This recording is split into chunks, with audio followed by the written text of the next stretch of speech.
The British Empire's profound impact on modern history is a testament to the enduring power of human ambition. Its vast reach and complex legacy continue to shape global politics, economies, and cultures today. As we embark on this epic journey through the origins and legacy of the British Empire, the question echoes: what secrets lie hidden in the ashes of an empire that once ruled a quarter of the world? In the misty veil of antiquity, where the Roman Empire's crumbling legacy still lingered, a cluster of islands off the northwestern coast of Europe lay poised on the cusp of a transformation that would ultimately give rise to a new imperial powerhouse. The British Isles, a land of rugged beauty and diverse cultural heritage, had been shaped by successive waves of invasion and settlement, from the ancient Celts to the Romans and later, the Anglo-Saxons. It was amidst this tumultuous backdrop that the Anglo-Saxon Chronicle, a collection of annals compiled by various monastic scribes, began to take shape. This invaluable historical record would go on to chronicle the major events, battles, and rulers of the time, providing a window into the lives and struggles of the people who inhabited these islands.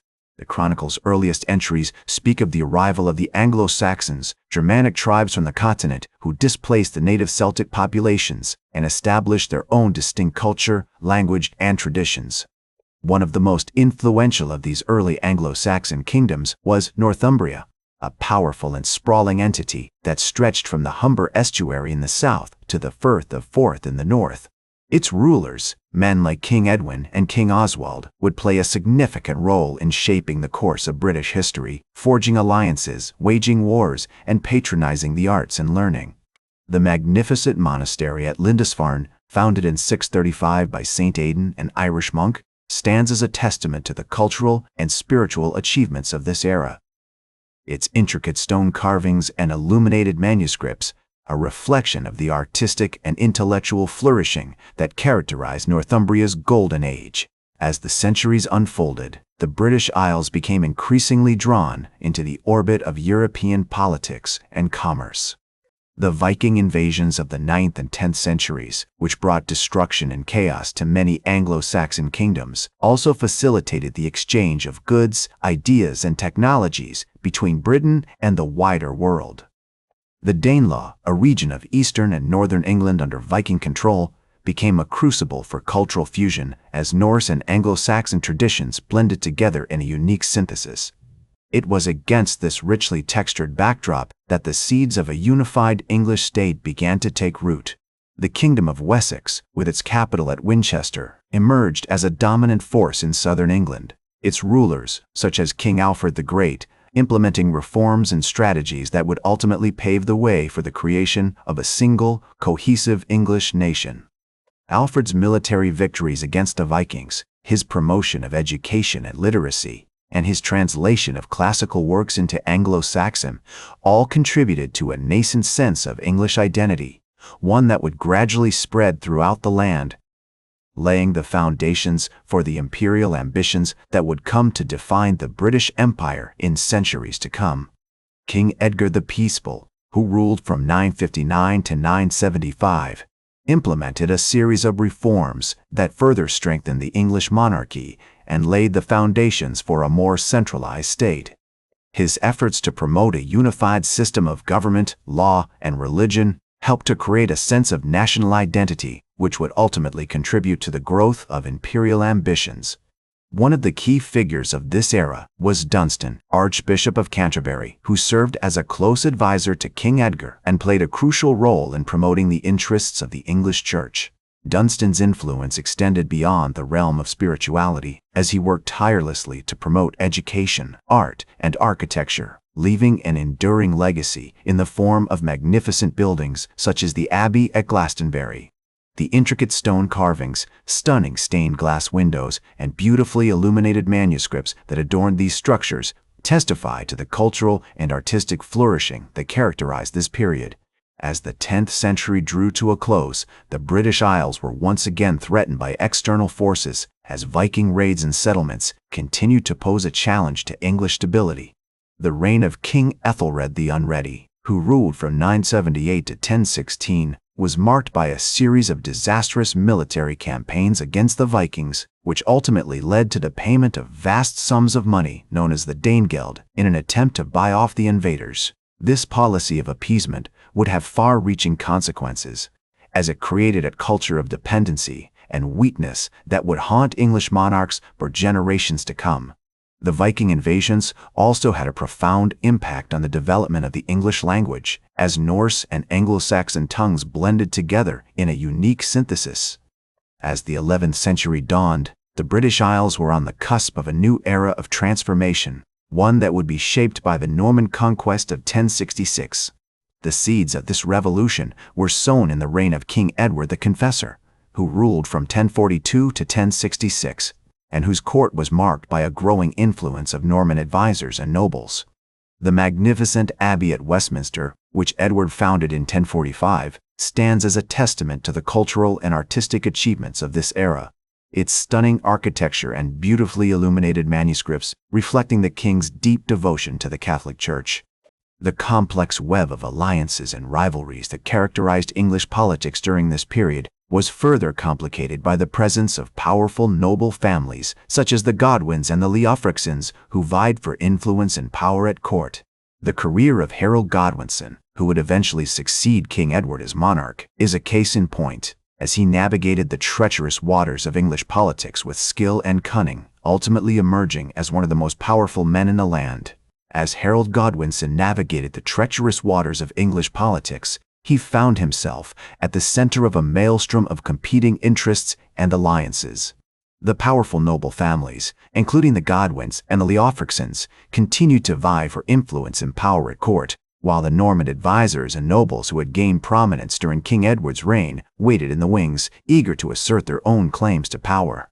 The death of King Edward on January 5, 1066, sparked a succession crisis, as Harold Godwinson and William, Duke of Normandy, both laid claim to the English throne. The Witan, a council of high-ranking clergy and nobles, gathered to decide the fate of the kingdom, and after much deliberation, they chose Harold Godwinson as the new king. Harold's coronation took place on January 6, 1066, at Westminster Abbey, where he was crowned by Archbishop Ealdred of York. However, William of Normandy refused to recognize Harold's claim, citing a promise made by Edward the Confessor to name him as his successor. William began to assemble an army in Normandy, preparing for an invasion of England. Meanwhile, Harold Godwinson faced another challenge from the north, as Harald Hardrada, King of Norway, launched an invasion of England with the support of Tostig Godwinson, Harold's own brother. The Norwegian army sailed up the Humber River and defeated the English forces at the Battle of Fulford Gate on September 20, 1066. However, Harold Godwinson marched his army 240 miles in just 5 days to confront the Norwegians, and on September 25, 1066, he defeated and killed Harald Hardrada at the Battle of Stamford Bridge. The English army's victory was short-lived, as William of Normandy landed his forces at Pevensey Bay in Sussex on September 28, 1066. Harold Godwinson, still reeling from the battle against the Norwegians, marched his army south to confront the Normans. The two armies clashed on October 14, 1066, at the Battle of Hastings, in one of the most pivotal battles in English history. The Norman army, with its heavily armored knights and men-at-arms, proved too powerful for the English forces, who were largely made up of housecarls and feared. Despite a valiant defense, Harold Godwinson was killed in the battle, reportedly by an arrow to the eye. The Norman conquest of England had begun, and William of Normandy, now known as William the Conqueror, would go on to establish a new ruling class in England, displacing the Anglo-Saxon elite and imposing his own brand of feudalism on the kingdom. The consequences of this conquest would be far-reaching, shaping the course of English history for centuries to come. As the Norman army marched towards London, the city's inhabitants, led by Archbishop Ealdred, surrendered to William, recognizing him as their new king. William was crowned at Westminster Abbey on Christmas Day 1066, marking the beginning of a new era in English history. The early years of William's reign were marked by a series of rebellions and uprisings, as various Anglo-Saxon leaders attempted to resist Norman rule. One such leader was Edgar the Atheling, a grandson of Edmund II Ironside, who had been proclaimed king by the Witan after Harold Godwinson's death. However, Edgar's claim was short-lived, as he was eventually forced to submit to William and recognize him as his overlord. The Norman conquest also led to significant changes in the English language, culture, and society, as French-speaking Normans replaced Anglo-Saxon leaders in key positions of power. As William consolidated his power, he began to implement a series of reforms aimed at centralizing authority and imposing his own brand of feudalism on the kingdom. The Domesday Book, a comprehensive survey of England's landholdings and population, was commissioned by William in 1086, providing a detailed snapshot of the kingdom's social and economic structure. The book's findings would have significant implications for the development of English law and administration, as William used the data to impose his own system of taxation and governance on the kingdom. The Norman conquest also had a profound impact on the English church, as William appointed his own bishops and abbots to key positions of power. The Archbishopric of Canterbury, which had been vacant since the death of Archbishop Ealdred in 1069, was filled by Lanfranc, a Norman monk who would play a crucial role in shaping the English church's response to the conquest. Lanfranc's reforms aimed to impose greater discipline and uniformity on the English clergy, while also promoting the interests of the Norman ruling class. As Lanfranc's reforms took hold, the English church began to adopt more continental practices, leading to a period of significant cultural and intellectual exchange between England and Normandy. The Norman conquest had also brought England into closer contact with the European mainland, facilitating the spread of ideas, art, and architecture. One notable example of this exchange is the construction of the Tower of London, begun in 1078 by William the Conqueror as a symbol of his power and authority. The tower's design, inspired by the Romanesque style prevalent in Normandy, would become a hallmark of English architecture for centuries to come. The late 11th century also saw the rise of prominent English ecclesiastics, such as Anselm of Canterbury, who would play a crucial role in shaping the English church's response to the Norman conquest. Anselm, appointed Archbishop of Canterbury in 1093, was a strong advocate for the rights and privileges of the English church, often finding himself at odds with the Norman ruling class. His writings on theology and philosophy, particularly his work, Cur Deus Homo, would have a lasting impact on Western intellectual tradition. As the Norman dynasty solidified its hold on England, the kingdom began to experience a period of relative stability and prosperity. The Domesday Book's survey had provided a comprehensive understanding of England's economic and social landscape, allowing William and his successors to implement more effective systems of taxation and governance. The kingdom's economy also began to grow, driven in part by the expansion of trade with other European nations. The 12th century saw the reign of Henry I, who would prove to be one of the most effective and influential rulers of the Norman dynasty. Henry's military campaigns in Wales and Scotland helped to secure England's borders, while his administrative reforms strengthened the kingdom's institutions and promoted a sense of national identity. The king's court also became a center of learning and culture, attracting scholars and intellectuals from across Europe. One notable figure of this period was Geoffrey of Monmouth, a Welsh cleric and historian who would write one of the most influential works of medieval literature, Historia Regum Britanniae.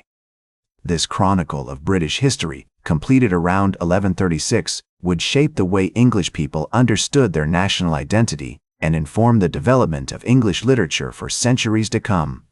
As the Norman dynasty continued to rule England, the kingdom became increasingly embroiled in European politics. The 12th century saw a series of conflicts with France, including the reign of King Stephen, who would face significant challenges to his authority from rival claimants to the throne. The kingdom's relationships with other European nations also began to shift, as England emerged as a major player in international trade and diplomacy. The late 12th century saw the rise of Richard I, also known as Richard the Lionheart, who would become one of England's most famous and infamous monarchs. Richard's military campaigns in the Holy Land, undertaken during the Third Crusade, would earn him a reputation as a skilled and courageous leader, but his absence from England would also create significant challenges for the kingdom. Upon Richard's death in 1199, his brother John ascended to the throne, marking the beginning of a new era in English history. King John's reign would be marked by significant conflicts with the English nobility, culminating in the signing of the Magna Carta in 1215. This foundational document, which established key principles of due process and limited government, would have a profound impact on the development of English law and politics. The 13th century saw the reign of Henry III, who would oversee a period of significant cultural and economic growth in England.